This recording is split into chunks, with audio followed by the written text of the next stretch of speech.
Last class जो हम लोगों ने गैसियस स्टेट पर की थी वो बेसिकली हम लोग बोयल्स लॉ को पढ़ रहे थे, राइट। तो आज हम लोग जो नेक्स्ट लॉ देखो पढ़ने जा रहे हैं वो बेसिकली चार्ल्स लॉ है। ऐसे आगे तुम एक या दो लॉ और भी पढ़ोगे, बट फिलहाल अभी आज की क्लास का जो हमारा टॉपिक है दैट इज चार्ल्स लॉ। तो जैसा तुमने लास्ट क्लास में सीखा कि जब हम लोग किसी भी आइडियल गैस इक्वेशन में for a fix number of moles, obviously अगर आप कांस्टेंट टेम्परेचर को मेंटेन करते हो तो होता ये है कि आपका जो प्रेशर होता है और जो वॉल्यूम होता है वो क्या हो जाता है बताओ, आप लोगों का एक दूसरे के इन्वर्सली प्रोपोर्शनल हो जाता है ना। ये चीज़ हम लोगों ने पढ़ी हुई है कि अगर हम लोग फिक्स मोल्स की बात करें और वो भी कौन से इस पे, आप लोगों के कांस्टेंट टेम्परेचर पे अगर हम ये बात करें तो आपका जो प्रेशर है और जो वॉल्यूम है इसका रिलेशनशिप कैसा होता है, inverse, and we called it as a Boyle's law. और आज हम लोगों को जो टॉपिक सीखना है दैट इज चार्ल्स लॉ। तो ऑब्वियस है कि इसमें भी आप किसी ना एक थर्मोडायनेमिक क्वांटिटी को आप क्या करोगे, कांस्टेंट रखोगे। जैसे कि बोयल्स लॉ में हमने टेम्परेचर को रखा था, तो चार्ल्स लॉ में हम जिस पर्टिकुलर क्वांटिटी को कांस्टेंट रखते हैं वो बेसिकली होता है आप लोगों का प्रेशर, ठीक है। इसमें हम लोग जिस क्वांटिटी को कांस्टेंट रखते हैं वो बेसिकली होता है आप लोगों का प्रेशर। हाँ, बट ये बात अलग है कि आप चार्ल्स लॉ को बोयल्स लॉ के जैसे सिर्फ एक लाइन में डिफाइन करके खत्म नहीं कर देते। एक मिनट, आप चार्ल्स लॉ को भी क्या करते हो, बहुत अच्छे से इलैबोरेट करते हो और बहुत इंपॉर्टेंट रिजल्ट्स इससे कुछ हम लोग निकाल के देते हैं बाहर। जैसे फिलहाल जो बेसिक चार्ल्स लॉ है एटलीस्ट उतना हम पहले समझ लेते हैं और फिर बाद में हम लोग चार्ल्स लॉ के डिटेल एनालिसिस में जाएंगे, जो कि काफ़ी ज़रूरी है ग्राफ पॉइंट ऑफ व्यू से, और जब आपको उससे रिलेटेड क्वेश्चंस पूछे जाएँ तो उस पर्टिकुलर पॉइंट ऑफ व्यू से। तो अगर मैं बोयल्स लॉ को चार्ल्स लॉ के जैसे समझने की कोशिश करूं तो अगर मोल्स की क्वांटिटी क्या कर देते हैं, फिक्स कर देते हैं, ठीक है। अगर मैं मोल्स की क्वांटिटी क्या कर देती हूँ, फिक्स कर देती हूँ, और हम लोग बातचीत करते हैं आप लोगों के कांस्टेंट प्रेशर की, तो ऐसे केस में तुम अब खुद सोचो, आपके पास PV इक्वल टू nRT, ये आइडियल गैस इक्वेशन है।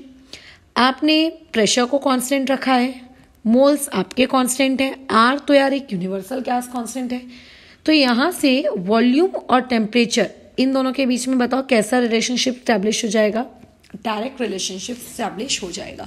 बस इसी को हम लोग बेसिकली क्या कहते हैं, आप लोगों का चार्ल्स लॉ कहते हैं। बट ये जो तुम लोगों का डेरिवेशन है कि वॉल्यूम आपके टेम्परेचर के डायरेक्टली प्रोपोर्शनल होता है, लेट्स से अगर मैं यहाँ पे प्रोपोर्शनैलिटी का साइन हटा देती हूँ, ठीक है, अगर मान लेते हैं प्रोपोर्शनैलिटी का साइन हटा देती हूँ तो ये चीज़ बताओ कैसी हो जाएगी, V equal to some constant times of temperature, बराबर ये चीज़ ऐसी हो जाएगी।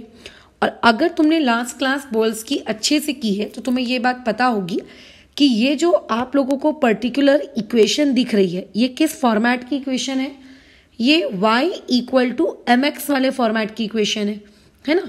अगर ये y इक्वल टू mx वाले फॉर्मेट की इक्वेशन है तो इसका मतलब अगर मैं y एक्सिस पर किसको प्लॉट करती हूँ, वॉल्यूम को, और अगर मैं x एक्सिस पे किसको प्लॉट करती हूँ, आप लोगों के टेम्परेचर को, तो तुम्हें ही लगता है ये एक इस तरीके का एक लीनियर ग्राफ आपको मिलेगा, ये इस तरीके का एक लीनियर ग्राफ मिलेगा एक लीनियर ग्राफ। तो ये समझने में कोई तकलीफ हुई क्या, बिल्कुल नहीं हुई, है ना।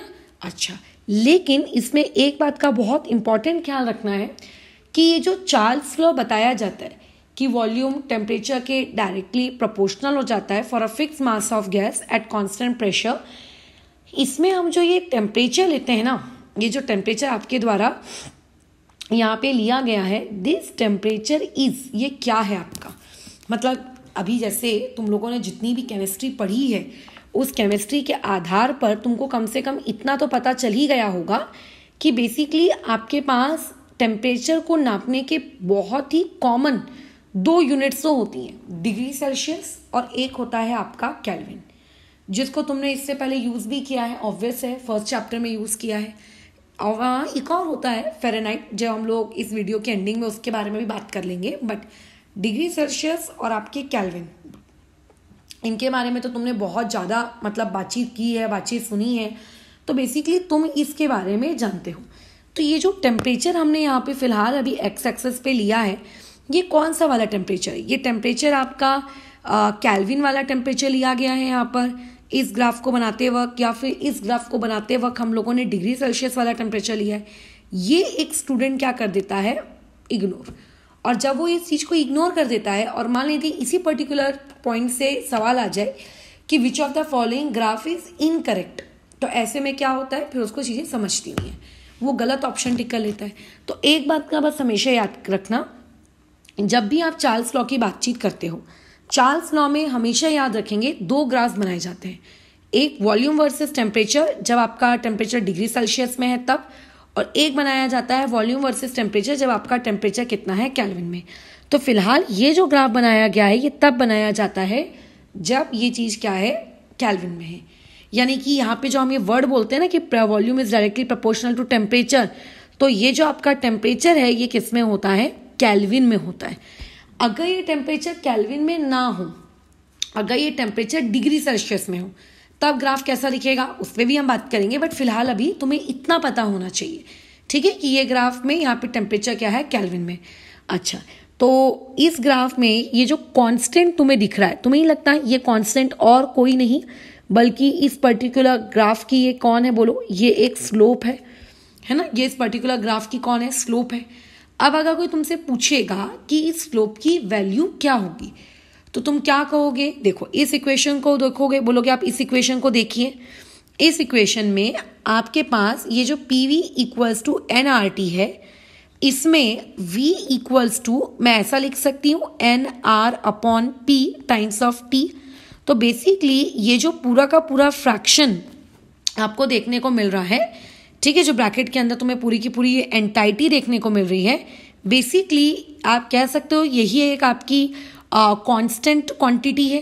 तो यानी कि मैं कह सकती हूँ कि इस ग्राफ का जो भी स्लोप होगा, ठीक है, इस ग्राफ का जो भी स्लोप होगा वो स्लोप क्या होगा आपका NR अपॉन P, है ना। और अगर मान लेते हैं तुम्हें यहाँ से पॉजिटिव एक्स एक्सिस से ये एंगल थीटा दे दिया जाए, तो तुम्हें मैथ्स के अकॉर्डिंग भी ये चीज़ पता है कि स्लोप और कुछ नहीं बल्कि क्या होता है, tan थीटा होता है। तो हो सकता है कल को तुम्हें ऐसा कोई ग्राफ दिया जाए, उस ग्राफ में तुम्हें थीटा दिया जाए और तुमसे पूछा जाए for 2 moles of ideal gas, ठीक है, बताइए इस पर्टिकुलर सिस्टम का प्रेशर कितना होगा।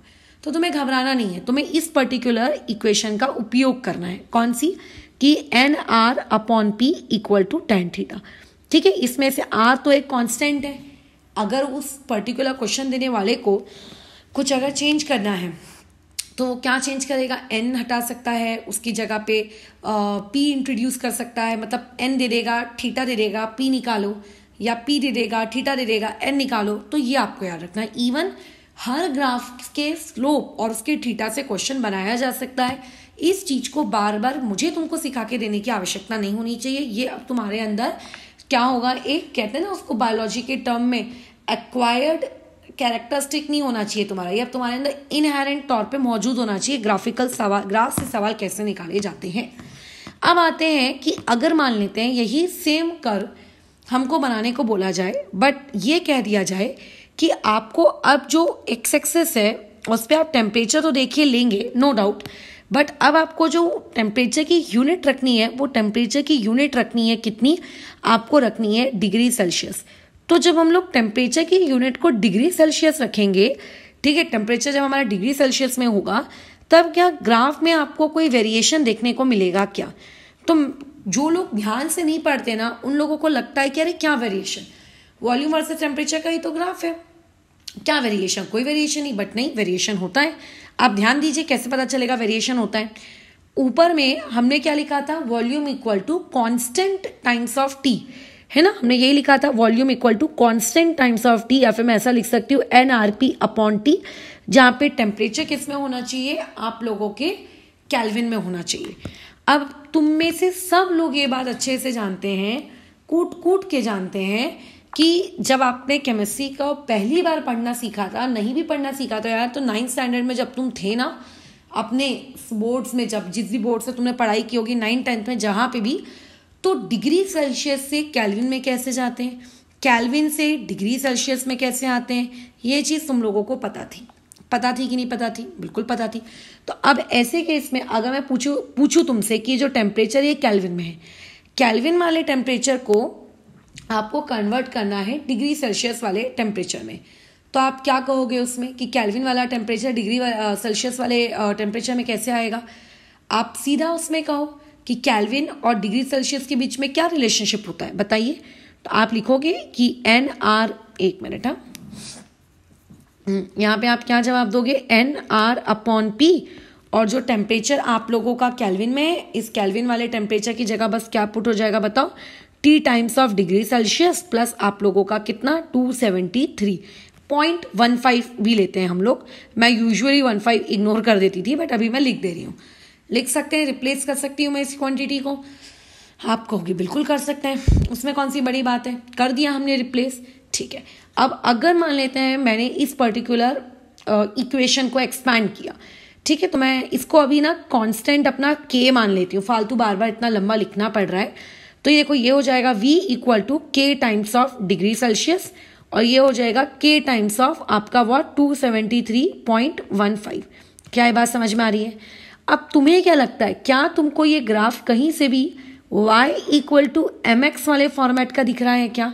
बिल्कुल नहीं। ये जो ग्राफ है बल्कि अब आप लोगों के y = mx + c वाले फॉर्मेट का है, राइट? अगर ये ग्राफ y = mx + c वाले फॉर्मेट का है तो तुम्हें अच्छे से पता होगा कि ये ग्राफ कैसे होते हैं। ये ग्राफ कभी भी ओरिजिन से पास नहीं होते, ये हमेशा y एक्सिस को कट मारते हुए जाते हैं। अब बात ये आती है कि y एक्सिस को कट करके ये ग्राफ ऊपर की तरफ जाता है कि ये ग्राफ नीचे की तरफ आता है, तो ये डिसाइड करता है स्लोप। अगर किसी भी क्वेश्चन में उस क्वांटिटी की स्लोप अगर पॉजिटिव है, जैसे यहाँ देखने को मिल रहा है कि T डिग्री सेल्सियस के आगे जो ये K लिखा है, ये K एक पॉजिटिव क्वांटिटी है और K साथ ही साथ में क्या है, स्लोप है। इसका मतलब ये ग्राफ कैसा है आप लोगों का, इंक्रीजिंग नेचर का ग्राफ है। यानी कि ये ग्राफ आपको कैसा दिखेगा, ऐसा दिखेगा, ये ऊपर की तरफ जाते वक्त, ठीक है, ये ग्राफ ऐसा दिखेगा, बराबर, ये ग्राफ ऐसा दिखेगा, ऐसे ऊपर की तरफ हम लोग इस ग्राफ को क्या करते हैं, लेकर जाएंगे। समझ में आ रही बात, ठीक है। अच्छा, अब आगे क्या, अब आगे ये कि यहाँ पे ये इसका स्लोप है और ये पूरी की पूरी क्वांटिटी इसका क्या कहलाएगी, बोलो, y इंटरसेप्ट कहलाएगी। तो समझो ये इस तरीके से ग्राफ में क्या आ जाता है, वेरिएशन देखने को मिल जाता है यदि आप टेम्परेचर को डिग्री सेल्सियस में ले लेते हो तो। और उसमें भी मैं तुम्हें एक इंटरेस्टिंग फैक्ट बताती हूँ, अगर इस ग्राफ को हम इस तरीके से पीछे एक्सटेंड करें, dot dot dot dot dot dot करके अगर मैं ऐसा एक्सटेंड करूं, तो एक्चुअली ये जिस पॉइंट पे पीछे जाकर टच मारता है, ये जो पॉइंट होता है ना, ये टेम्परेचर एक्चुअली होता है आपका 0 केल्विन, या फिर मैं ये कह सकती हूँ ये टेम्परेचर होता है -273.5 डिग्री सेल्सियस, ये वो टेम्परेचर है। अब तुम सवाल पूछोगे मैडम आपको क्या पता कि ये टेम्परेचर वही टेम्परेचर है, तो मैं इसका प्रूफ तुम्हें आगे करके दिखाऊंगी कि वो चीज़ वही टेम्परेचर आखिर क्यों और कैसे है। बट फिलहाल अगर मान लेते तुमको वो प्रूफ नहीं बताया जाए तो भी तुमको ये जानकारी एकदम पता होनी चाहिए, ठीक है। और इसी 0 केल्विन को हम लोग बेसिकली कहते हैं आप लोगों का एब्सोल्यूट टेम्परेचर, ठीक है। यानी कि एब्सोल्यूट टेम्परेचर का मतलब क्या होता है, 0 केल्विन, ठीक है। एब्सोल्यूट टेम्परेचर का मतलब क्या होता है, 0 केल्विन। और इस पर्टिकुलर टॉपिक से एक और प्रकार का ग्राफ पूछा जा सकता है, जो कि एक्चुअली हम लोगों ने लास्ट टाइम जब हम लोग बोयल्स लॉ पढ़ रहे थे उस वक्त भी मैंने तुमको उस टाइप का एक ग्राफ बताया था। कुछ नहीं है, वो ग्राफ बहुत ही सिंपल सा है।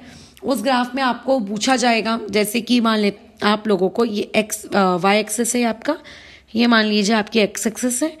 आपको यहाँ पे बोला गया कि आपने ग्राफ प्लॉट किया है, क्या कहते हैं उसको, P/, क्या कहते हैं उसको, T वर्सेस यहाँ पे V दे दिया है, बताओ प्लॉट करो। तब तुम ये तो जानते हो, अभी अभी हमने चार्ल्स लॉ पढ़ा है ना, अभी अभी हम लोगों ने चार्ल्स लॉ पढ़ा है।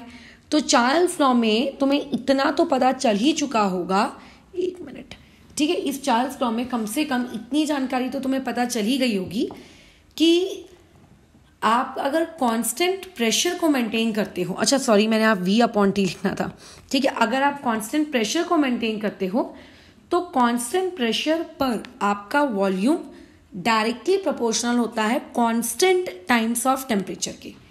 और अगर टेम्परेचर को मैं वॉल्यूम के डिवीजन में ले आऊँ, मतलब ये सिचुएशन कुछ इस प्रकार की होती है, ठीक है। अगर मैं इस टेम्परेचर को यहाँ पे डिवाइड में ले आऊँ तो यानी कि V/T ये एक कैसा रेशियो है, ये एक आपका कांस्टेंट रेशियो है ना। मतलब मैं V/T के बारे में क्या कहूँ, ये एक कांस्टेंट क्वांटिटी होगी, यही कहेगा हर कोई भी, राइट। तो ऐसे जो कांस्टेंट क्वांटिटीज अगर आपको मिल जाती हैं तो उनके जो ग्राफ्स आपको मिलते हैं वो ग्राफ बोलो कैसे रहते हैं, वो ग्राफ्स कैसे रहते हैं, एक स्ट्रेट लाइन। यानी कि ये ग्राफ आपको कैसा दिखेगा, ये ग्राफ आपको ऐसा दिखेगा, ये ऐसा।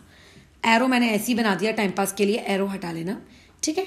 अच्छा, अब ये जो ग्राफ आपको दिए गए, इस ग्राफ वाले टाइप पे आपको कैसे सवाल पूछे जा सकते हैं, जैसे कि ऊपर मैंने जो ग्राफ दिया इसी ग्राफ से रिलेटेड मान लेते हैं आपके सामने ये आ गया एक सवाल कि ये V/T का ग्राफ है, ठीक है। यहाँ पे V है, एक आपने फॉर गैस नंबर 1, ठीक है, ये आप लोगों का गैस A है।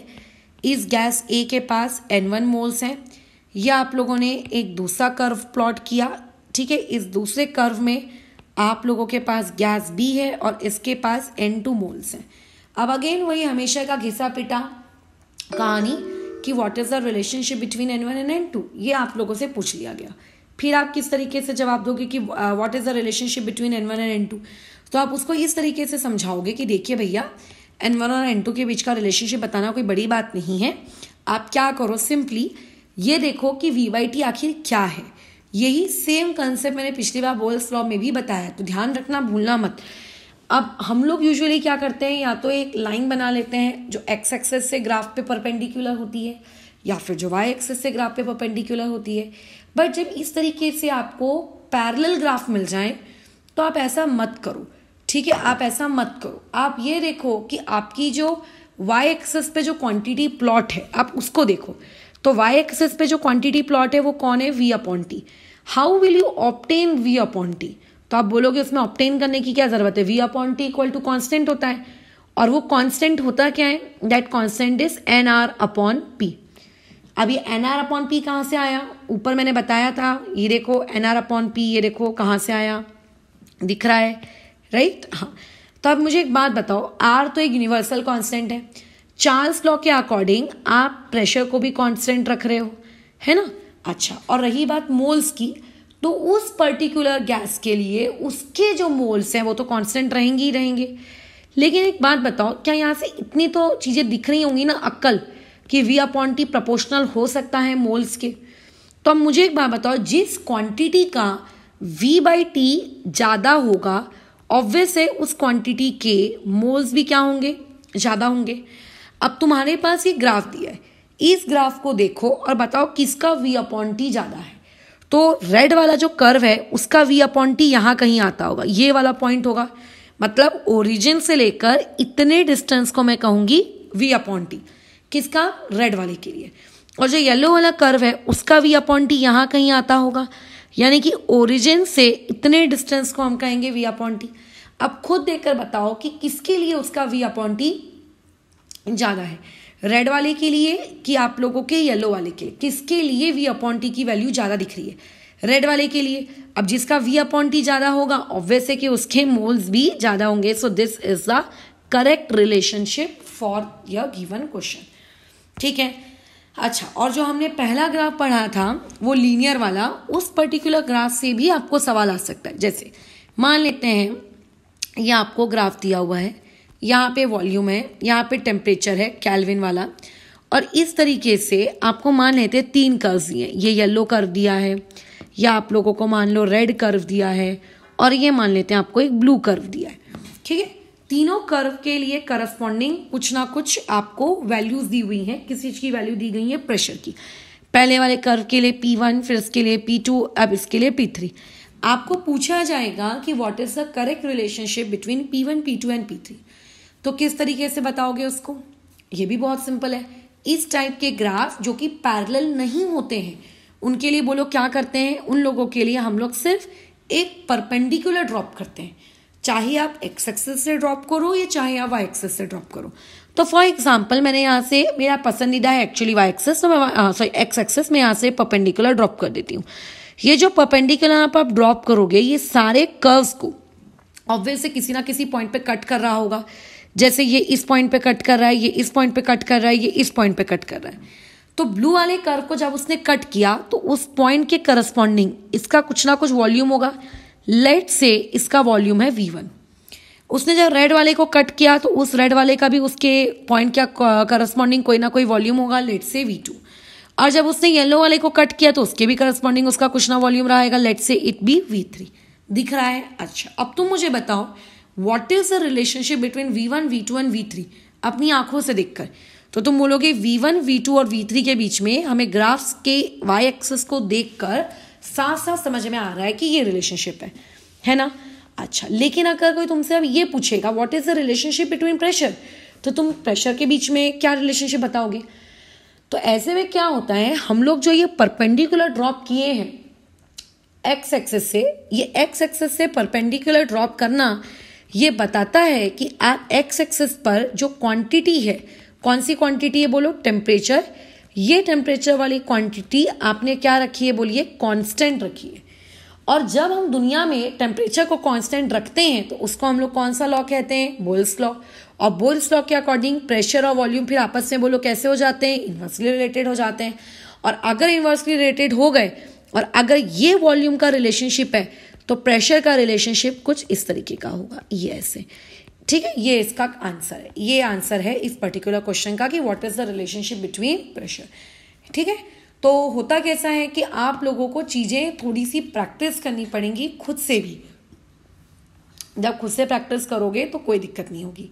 चलो आगे बढ़ते हैं। जैसे लास्ट टाइम हम लोगों ने बोल्स लॉ पढ़े थे और ये कहा था कि PV इक्वल टू कॉन्स्टेंट होता है। तो मैंने तुम्हें कहा था कि वहां पे एक सो कॉल्ड फॉर्मूला हमने बनाया था। What do you mean by that formula, P1 V1 equal to P2 V2। तो सिमिलरली जैसे कि अभी तुमको पता है कि यहाँ पर आप लोगों के पास क्या निकल के आया है रिलेशनशिप कि volume equal to constant times of temperature, है ना। यही रिलेशनशिप निकल कर आया है। अगर मैं दो सिस्टम्स के लिए ये रिलेशनशिप लिखूं, सिस्टम नंबर 1 के लिए और सिस्टम नंबर 2 के लिए, तो क्या हो जाएगा, V1 equal to some constant upon में T1, है ना। और उसी को मैं क्या करूं, सेम नंबर ऑफ मोल्स के लिए, सेम प्रेशर के लिए अगर दोबारा एक अलग वॉल्यूम और टेम्परेचर के लिए रिलेशनशिप लिखूंगी तो कुछ इस तरीके का रिलेशनशिप मुझे मिल जाएगा। अब अगर मैं इन दोनों को आपस में डिवाइड कर दूं तो तुम्हें लगता कि मेरे पास ये एक फॉर्मूला बन के आ गया, V1 upon V2 equal to T1 upon T2।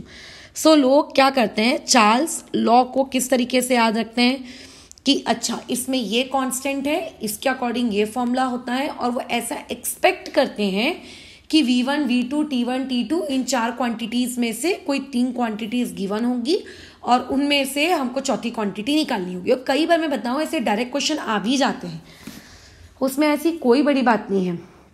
ठीक है, ऐसे डायरेक्ट सवाल आपको कई बार देखने को मिल जाते हैं, लेकिन आप ऐसा एक्सपेक्ट नहीं कर सकते कि आपको हमेशा इस प्रकार के डायरेक्ट सवाल ही मिलेंगे।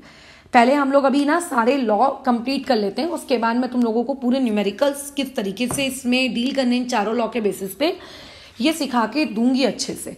और उसी के बाद हम लोग क्या होंगे, नेक्स्ट टॉपिक वगैरह जो रहता है डाल्टन्स लॉ, मोलर वॉल्यूम, उन सब में हम लोग कैसा फिर मूव करेंगे।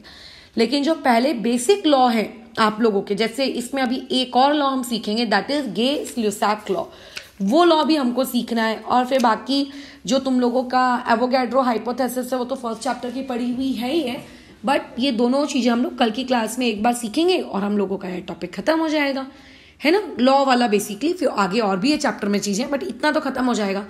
अच्छा, अब बात ये आती है कि गे-ल्यूसैक लॉ के बारे में अगर तुम सिर्फ इतना ही जानो तो ये मोर देन सफिशिएंट है।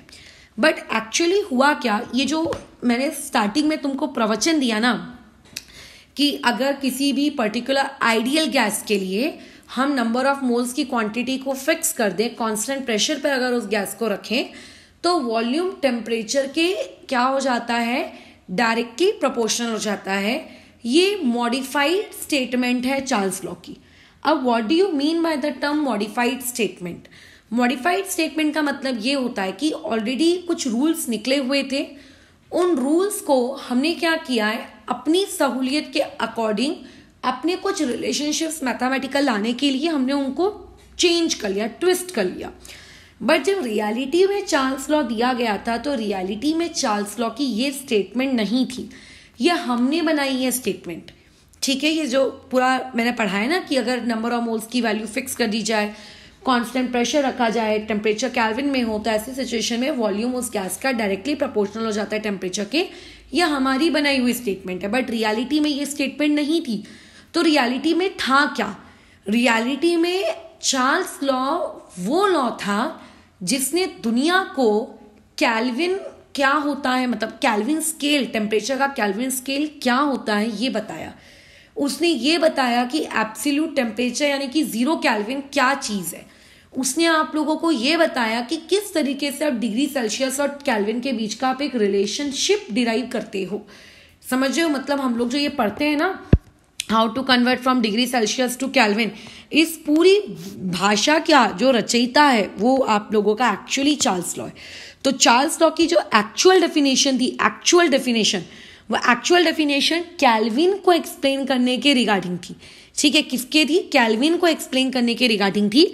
मैं आप लोगों को चार्ल्स लॉ की एक्चुअल स्टेटमेंट बता देती हूँ, और ये एक्चुअल स्टेटमेंट के बाद हम लोग बेसिक कुछ चीज़ें पढ़ेंगे कि what do you mean bye absolute temperature etcetera etcetera.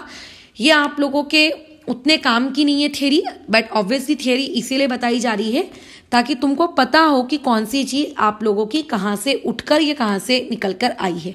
Directly बता दूंगी तो रट्टा मारने के जैसा हो जाता है, जैसे कि मैंने खुद ने रट्टा मारा था कि जब हम लोग टेम्परेचर को इस तरीके से डिग्री सेल्सियस में करते हैं तो जब वो पीछे पीछे पीछे पीछे जाता है तो वो 0 केल्विन पे होता है। समझाया था ऑब्वियसली टीचर्स ने, बट वो चीज़ कैसे होती है तो काफ़ी हद तक रट्टा मारने के जैसी हो जाती है। तो समझ में आना एक्चुअली बहुत ज़रूरी है, भले आप उस चीज़ को याद रखो या ना रखो, वो एक सेकेंडरी चॉइस होती है। ठीक है, अच्छा, ये बेसिकली आप लोगों का जो चार्ल्स लॉ है ना, ये उस चार्ल्स लॉ की देखो एक्चुअल डेफिनेशन है।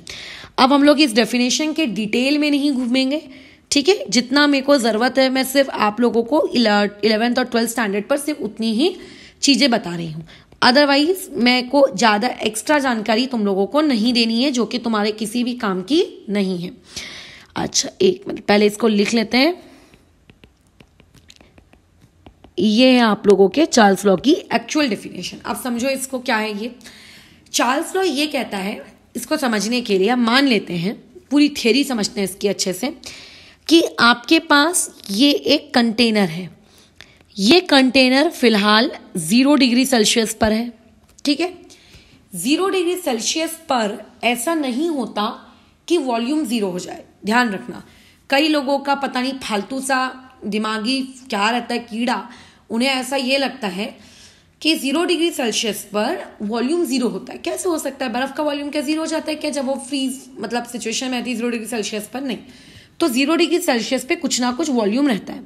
मान लेते हैं ये इतना वॉल्यूम आप लोगों की गैस का है, या फिर जो भी वो सब्सटेंस है उस सब्सटेंस का ये इतना वॉल्यूम है।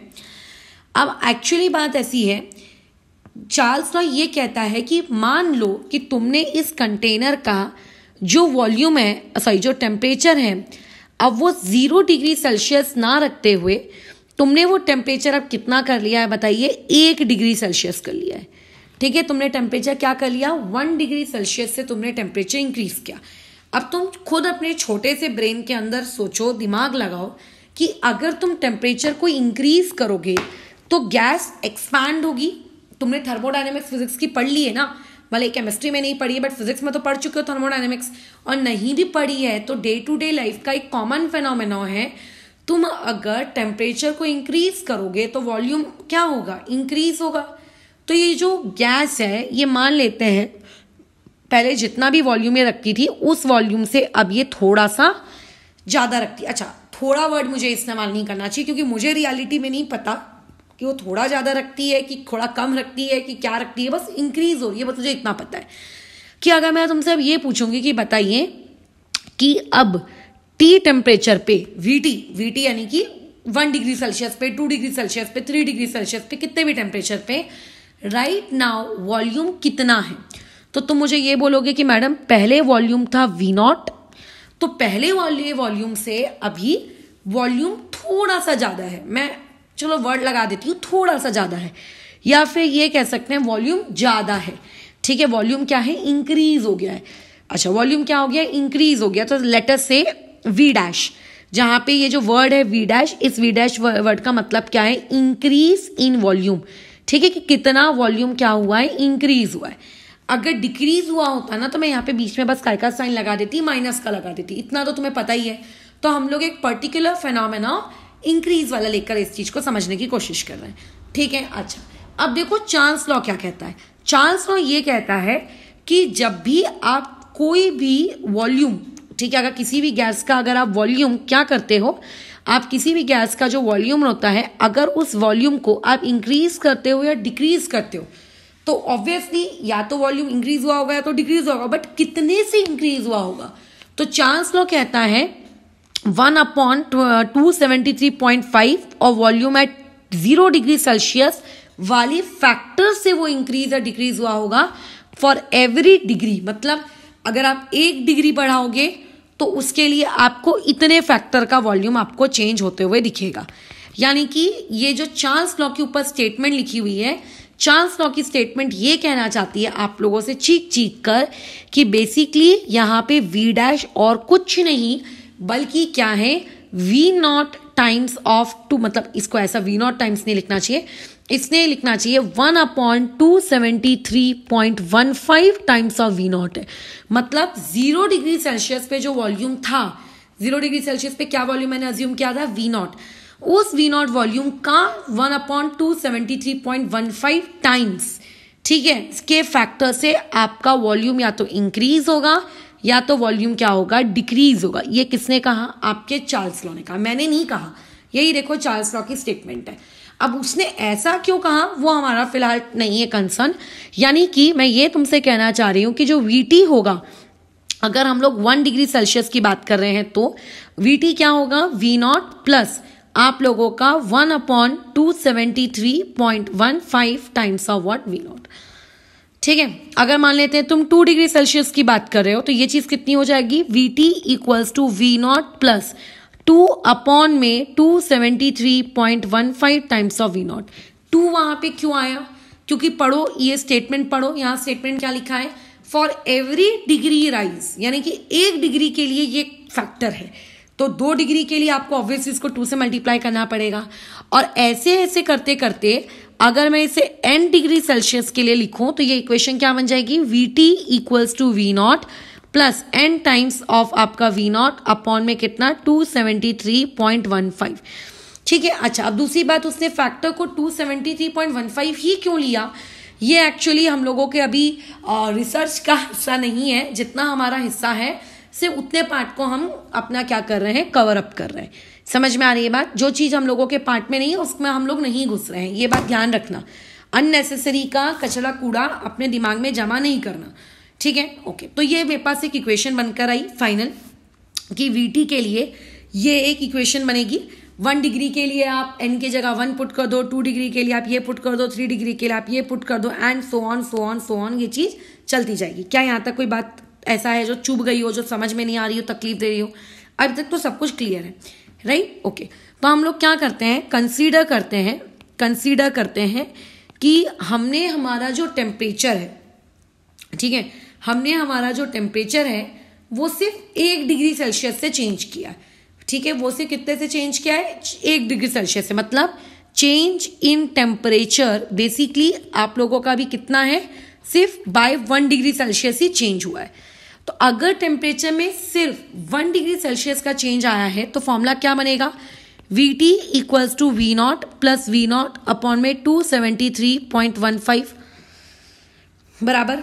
अगर ऐसा हुआ है तो, और अगर नहीं तो फिर आपको n वाला फैक्टर भी इंक्लूड करना पड़ता है कि कितने से वो चेंज आया है, कितने टेम्परेचर का चेंज आया है ना, कितने टेम्परेचर से आपने उसको क्या किया है, चेंज किया है, समझ रहे हो, n टाइम्स। तो ये जो मैंने वर्ड यहाँ पे n इस्तेमाल किया, ये n किस चीज को इंडिकेट करता है, ये इस चीज को इंडिकेट करता है क्या कि अभी मेरे सिस्टम का टेम्परेचर 30 डिग्री सेल्सियस है, बिल्कुल नहीं। यहाँ पे जो ये n है वो इस चीज को इंडिकेट करता है कि पहले टेम्परेचर कितना था और अब टेम्परेचर कितना है, दोनों टेम्परेचर के बीच का जो डिफरेंस अमाउंट है, ठीक है, ये उस डिफरेंस अमाउंट को ये क्या करता है, इंडिकेट करवाता है, ठीक है, ओके। तो अगर मैं यहाँ पे कंसिडर करूं कि मेरे इसमें जो टेम्परेचर का जो चेंज हुआ है वो n डिग्री सेल्सियस के लिए हुआ है, तो यहाँ पे एक फैक्टर इंट्रोड्यूस हो जाएगा, दैट वुड बी n। बराबर, यहाँ पे वो फैक्टर इंट्रोड्यूस हो जाएगा, दैट वुड बी n। समझ में आ रही है बात? Okay, done. अब देखो होगा कैसे। अब यहाँ से हम लोगों को कुछ इंपॉर्टेंट पार्ट समझना है, वो ये कि मान लेते हैं आप लोगों के पास ये आप लोगों का कंटेनर है। इस कंटेनर में पहले 0 डिग्री सेल्सियस पे कुछ ना कुछ वॉल्यूम था। मान लेते हैं ये जो मैंने ब्लू शेड किया है, ये ब्लू शेड किस चीज को इंडिकेट करता है कि इतना वॉल्यूम V0 है, मतलब V0 मतलब 0 डिग्री सेल्सियस का ये वॉल्यूम है। अब तुमने क्या किया, टेम्परेचर को इमेजिन, थोड़ी सी मैथमेटिक्स कर रहे हैं। हाँ, ये जो इक्वेशन है, इस इक्वेशन को थोड़ा सा हम लोग सॉल्व कर लेते हैं। कैसे सॉल्व करते हैं? आप एक काम करो, मान कर चलो कि यहाँ पे n की वैल्यू है 273.15, मतलब आप कितने का चेंज क्रिएट कर रहे हो टेम्परेचर में, इतनी क्वांटिटी का। तो ऐसे में अगर तुम वहाँ पे इक्वेशन में इस वैल्यू को पुट करोगे तो तुम्हें नहीं लगता ये चीज़ आप लोगों की कुछ इस तरीके से कन्वर्ट हो जाएगी, ये इस तरीके में कन्वर्ट हो जाएगी, VT equal to 2 times of V0।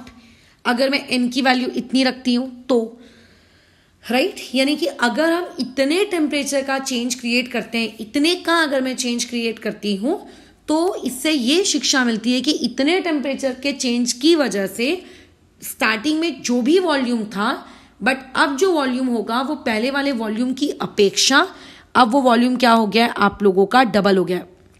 इतना तो तुम मानते हो ना कि टेम्परेचर इंक्रीज करने से गैस बोलो क्या हो जाती है, एक्सपैंड हो जाती है ना। गैस क्या हो जाती है, एक्सपैंड हो जाती है। बट अगर आप वही टेम्परेचर का इंक्रीमेंट, अगर आप टेम्परेचर को इतने वाले फैक्टर से आप क्या करते हो, इंक्रीज करते हो, अगर आप टेम्परेचर को इतने फैक्टर से आप क्या करते हो, इंक्रीज करते हो, तो आपका जो नया वाला वॉल्यूम होगा, वो नया वाला वॉल्यूम बोलो क्या हो जाएगा, आपके पुराने वाले वॉल्यूम का बोलो क्या हो जाएगा, डबल हो जाएगा। क्या ये मैंने रट्टा मार के कहा क्या? बिल्कुल नहीं, ये हम लोगों को यहाँ से साफ साफ दिख रहा है कि इतना टेम्परेचर का अगर आप चेंज क्रिएट करोगे तो आपका जो नया वाला वॉल्यूम होगा या फिर उस टेम्परेचर की चेंज की वजह से जो वॉल्यूम होगा वो इनिशियल या फिर 0 डिग्री सेल्सियस के वॉल्यूम के क्या हो जाएगा, डबल हो जाएगा। लेकिन मानकर चलिए इसी सेम इक्वेशन में आपने यहाँ पर n की वैल्यू को 273.15 ये पुट ना करते हुए माइनस ऑफ 273.15 पुट अगर कर दिया होता तो ये चीज किस में टर्न आउट हो गई होती, VT इक्वल्स टू V0 और यहाँ पे आ जाता माइनस ऑफ V0, यानी कि VT बोलो इक्वल टू क्या हो जाता, 0 हो जाता। यानी कि अगर आप टेम्परेचर को माइनस मतलब आप क्या कम कर रहे हो ना, पहले की अपेक्षा अब आपका नया वाला टेम्परेचर क्या है, कम है। मतलब पहले आप 0 डिग्री सेल्सियस पर थे और अब आप कितने डिग्री सेल्सियस पे हो, मान लेते हैं -14 डिग्री पर हो, मान लेते हैं। तो आप टेम्परेचर बढ़ा नहीं रहे हो, आप टेम्परेचर को घटा रहे हो। ठीक है, यहाँ पे ये जो चीज़ है, ये चीज़ किस चीज़ को इंडिकेट करती है, यहाँ पे ये चीज़ इस चीज़ को इंडिकेट करती है कि 0 डिग्री सेल्सियस है किसी भी पुराने टेम्परेचर की अपेक्षा अब हमने टेम्परेचर को क्या किया है, डिक्रीज किया है। और अगर आप टेम्परेचर को डिक्रीज करोगे तो ऑब्वियस है कि वॉल्यूम आपका क्या होगा, कम होगा। तो देखो वॉल्यूम इतना कम हुआ कि पहले कुछ तो वॉल्यूम था 0 डिग्री सेल्सियस पर, बट अब तो भैया इतना डिक्रीज हो गया कि वॉल्यूम बराबर क्या हो गया, 0 हो गया। मतलब जो भी इस कंटेनर की सरफेस होगी, इस कंटेनर की जो भी सरफेस होगी, उस कंटेनर की सरफेस पे आप लोगों का मटेरियल जो है एकदम इतना मतलब पतली तरीके से डिपॉजिट हो गया है जाकर कि आपको ऐसा लग रहा है कि बेसिकली आपके मटेरियल का या आपके सब्सटेंस के पास कोई वॉल्यूम ही नहीं है। बट मैं तुम्हें बताऊं, रियलिटी में 0 वॉल्यूम अचीव कर पाना किसी भी सब्सटेंस का ये पॉसिबल नहीं होता। ये जो हम पूरे ग्राफ पढ़ रहे हैं या जो पूरे मटेरियल की स्टडी कर रहे हैं, ये हम लोग सब आइडियल सिचुएशन को मानकर कर रहे हैं कि गैसेस आपकी आइडियल है। इसी सेम चैप्टर में हम लोग रियल गैसेस के बारे में भी पढ़ेंगे कुछ हद तक। ये तभी ये पॉसिबल है कि -273.15 पे ये चीज VT बराबर कितना हो जाएगा, 0। मतलब आपका जो नया वाला वॉल्यूम है वो कंप्लीटली 0 हो जाएगा। बट ये पूरा असम्पशन किसके अराउंड घूमता है, आप लोगों की आइडियल गैसेस के अराउंड घूमता है। ठीक है, ओके, चलो आगे बढ़े फिर अभी। ठीक है, तो यहाँ से ये शिक्षा मिल गई, तुमको मिल गई भैया। अब आगे कंटिन्यू करते हैं हम लोग। अब हम लोगों को इसी सेम चीज को ग्राफिकली समझना है। अब देखो मैंने ऊपर ग्राफ बनाया था, कौन सा वाला ग्राफ बनाया था, ये वाला ग्राफ। तुम मुझे बताओ ये जो पॉइंट है ना, ये जो पॉइंट है ये कौन सा पॉइंट है? ये एक एक्स एक्सिस का पॉइंट है, ये पॉइंट एक्स एक्सिस पर है। अगर ये पॉइंट एक्स एक्सिस पर है तो इस पॉइंट के कोऑर्डिनेट्स क्या होंगे? छोटे बचपन की मैथ्स पढ़ा रही हूं मैं, कुछ हाई लेवल मैथ्स नहीं चल रही है। इस पॉइंट के कोऑर्डिनेट होंगे कुछ भी जो टेम्परेचर है T डिग्री सेल्सियस, 0, यानी कि ये वो पॉइंट है जहां पे बेसिकली वॉल्यूम बराबर क्या हो जाता है? 0, है ना। और अभी अभी हमने सीखा कि वॉल्यूम बराबर 0 बोलो कौन से टेम्परेचर के लिए हो रहा है? -273.15 डिग्री सेल्सियस के लिए। इसीलिए इस पर्टिकुलर पॉइंट को, मतलब जब आप ग्राफ को ऐसे पीछे खींच के एक्स एक्सिस पे कट करा रहे हो, यानी कि जब आप ग्राफ को 0 वॉल्यूम पे लेकर जा रहे हो, तो बेसिकली वो 0 वॉल्यूम किस चीज को इंडिकेट कर रहा है? वो 0 वॉल्यूम बेसिकली इस चीज को इंडिकेट कर रहा है। और ये चीज -273.15 ही क्यों आई, यह हम लोगों ने सीखा। और उस एक्सप्रेशन में उसने मतलब 273.15 वाला फिगर क्यों लिया, बेसिकली फैक्टर वाले में, वो पे हमारा नहीं जा रहा, बट ये फिगर ऐसे आया। और इसी पर्टिकुलर क्वांटिटी को हम लोग कहते हैं 0 केल्विन। यानी कि अगर कोई तुमसे पूछेगा कि 0 केल्विन क्या है, आप किस चीज को 0 केल्विन कहते हो, तो बेसिकली ये जो 0 केल्विन होता है, ये 0 केल्विन और कुछ नहीं बल्कि -273.15 डिग्री सेल्सियस वाली सिचुएशन को कहा जाता है। और इसी 0 केल्विन को हम लोग कहते हैं एब्सोल्यूट टेम्परेचर। और एक और चीज, दूसरा हमने क्या रिजल्ट देखा कि अगर टेम्परेचर को 273.15 केल्विन कर दिया जाए, 273.15 डिग्री सेल्सियस कर दिया जाए, कितना डिग्री सेल्सियस कर दिया जाए? 273.15। बाप रे, 40 से 45 डिग्री सेल्सियस में तो हम लोग एकदम जल जाते हैं यहाँ की इतनी महाराष्ट्र की गर्मी में, ठीक है। अगर 273.15 डिग्री सेल्सियस, भगवान पता नहीं कितना टेम्परेचर होगा। तो बेसिकली अगर मान लेते हैं आप उस पर्टिकुलर टेम्परेचर पर हो, ठीक है, मान लेते हैं ये टेम्परेचर आप लोगों का कौन सा वाला टेम्परेचर है? मान लेते हैं ये temperature it is 273.15 degree Celsius का टेम्परेचर है। तो इस टेम्परेचर पे जब आप अपने उस पर्टिकुलर ग्राफ को ऐसे देखोगे कि इस ग्राफ पे ये बोलो ये वॉल्यूम कितना है, ठीक है, ये वॉल्यूम कितना है, तो आप ये पाओगे कि पहले जितना भी वॉल्यूम था, मतलब 0 डिग्री सेल्सियस का वॉल्यूम मान लो 5 ml था, तो अब वॉल्यूम हो गया होगा 10 ml। ये हो गया होगा VT equal to 2 times of V0। यहाँ पे आके वॉल्यूम हो गया होगा डबल। तो इसी ग्राफ से आपको न्यूमरस क्वेश्चंस पूछे जा सकते हैं।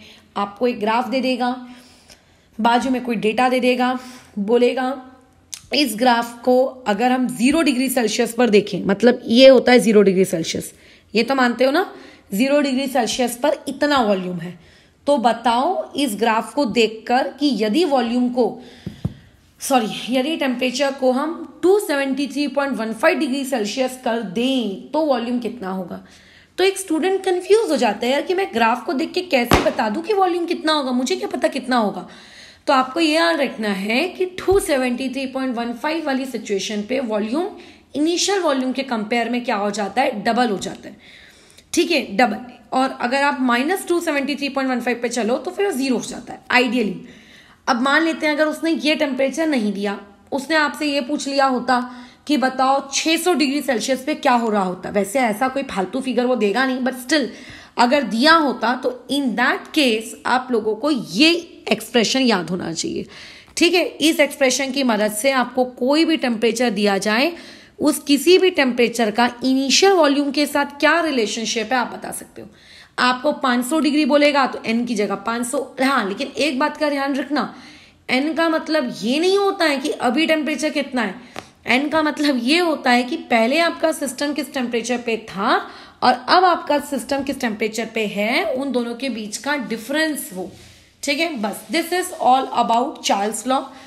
और इसी पर्टिकुलर इसी पूरे ग्राफ के बेसिस पे एक्चुअली वो स्केल बनाई गई है कि आपको अगर डिग्री से केल्विन जाना है या केल्विन से जाना है। देखो तुम खुद देख के समझो, हमने क्या बोला कि हम -273.15 डिग्री सेल्सियस को अपना 0 केल्विन मानेंगे, ठीक है। और 273.15 को फिर आप अपना कितना केल्विन मानोगे, तो वो 0 प्लस समथिंग है ना, तो यहीं से वो चीज डिराइव हुई है, ठीक है। तुम खुद पता लगा सकते हो, उसमें मैं ऑलरेडी बता भी चुकी हूँ, बट अगर नहीं भी समझ में आया तो कोई बात नहीं, ज़्यादा दिमाग पर जोर मत डालो। तो जब भी तुम टेम्परेचर आपको डिग्री सेल्सियस में दिया हो और अगर आप उसमें 273.15 ऐड कर देते हो तो आपका टेम्परेचर किस में कन्वर्ट हो जाता है, केल्विन में कन्वर्ट हो जाता है। एक और तीसरी यूनिट भी होती है, देखो फ़ारेनहाइट। जब तुम आजकल डॉक्टर लोगों के पास जाते हो, उनके पास जो डिजिटल थर्मामीटर होता है, उस डिजिटल थर्मामीटर में यूजुअली वो लोग जो टेम्परेचर देखते हैं वो यूजुअली आप लोगों का ये वाला होता है, क्या नाम है, फ़ारेनहाइट वाला। वैसे तो फ़ारेनहाइट को हम उतना ज़्यादा यूज़ करते नहीं है, बट स्टिल आप लोगों को पता होना चाहिए कि फ़ारेनहाइट के बारे में जानकारी। तो देखो एक रिलेशनशिप होता है, वो रिलेशनशिप इससे पहले भी मैंने आपको लिखवाया है, बट स्टिल मैं एक चीज़ हमेशा याद रखती हूँ, वो चीज़ तुमको भी हमेशा याद रखनी है। अगर तुम उसको याद रखोगे तुम्हारी जिंदगी सुखद है। बोलो क्या है वो चीज़, 0 degree Celsius, 0 degree Celsius, 0 degree Celsius equal to 32 Fahrenheit. यानी कि अगर हम ये कहते हैं 0 केल्विन क्या है, तो आप कहते हो कि 0 केल्विन होता है -273.15 डिग्री सेल्सियस। ठीक है, तो ये आप लोगों को पता होना चाहिए। ठीक है, इसके अलावा अगर बात आती है रिलेशनशिप की, तो रिलेशनशिप भी मैं बता देती हूँ, जिस रिलेशनशिप की मदद से तुम आसानी से एक जगह से दूसरी जगह खुदा फांदी कर सकते हो। ठीक है, ज़्यादा उसकी उतनी नीड नहीं है, बट स्टिल पता होना चाहिए। क्या बोलो, F-32, ठीक है, और मल्टीप्लाई बाय बोलो क्या 5/9 और इक्वल टू डिग्री सेल्सियस। बस खत्म, बस खत्म हो गई ये चीज़। तो यहाँ पर हम लोगों ने क्या सीखा, यहाँ पे हम लोगों ने चार्ल्स क्लॉकर देखा आप लोगों का। ठीक है, बराबर। अच्छा, अब यहाँ पर एक क्वेश्चन बहुत ही फेमस है, वो ये कि एक ऐसा टेम्परेचर बताओ जहां पर आपका डिग्री सेल्सियस, ठीक है, और आप लोगों का फ़ारेनहाइट, ठीक है, आपस में दोनों एक दूसरे के इक्वल हो जाए।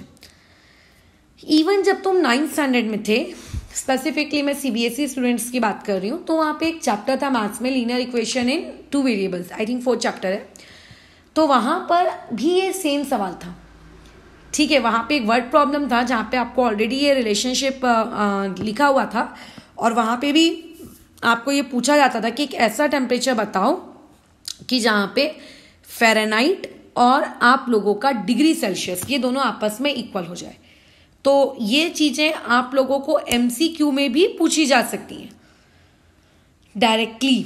तो ये तुम्हारा काम है पता लगाना कि ऐसा कौन सा टेम्परेचर तुम रखोगे जहाँ पे डिग्री और फ़ारेनहाइट आपस में इक्वल हो जाए, जहाँ पे डिग्री और केल्विन आपस में इक्वल हो जाए, जहाँ पे फ़ारेनहाइट और केल्विन आपस में इक्वल हो जाए, और जहाँ पे तीनों आपस में इक्वल हो जाए।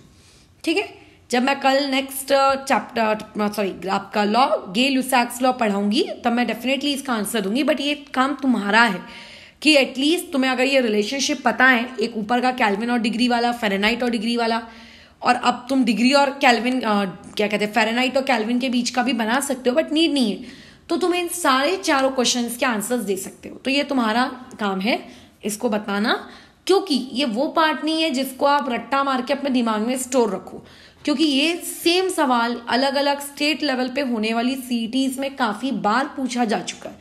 तो उसमें कैसा रहता है कि कई लोगों को याद रहता है तो वो लोग डायरेक्टली उठाकर टिक मार देते हैं कि ये इसका आंसर है, बट जिनको याद नहीं होता है बट उन्हें कन्वर्जन पता है कि ये इस टेम्परेचर स्केल और उस टेम्परेचर स्केल के बीच का रिलेशनशिप है, तो वो लोग बता देते हैं, है ना। तो ये इसलिए आपको आना चाहिए डिराइव करते। याद है बहुत अच्छी बात है, बट याद नहीं है तो कम से कम आना तो चाहिए डिराइव करते, इसलिए।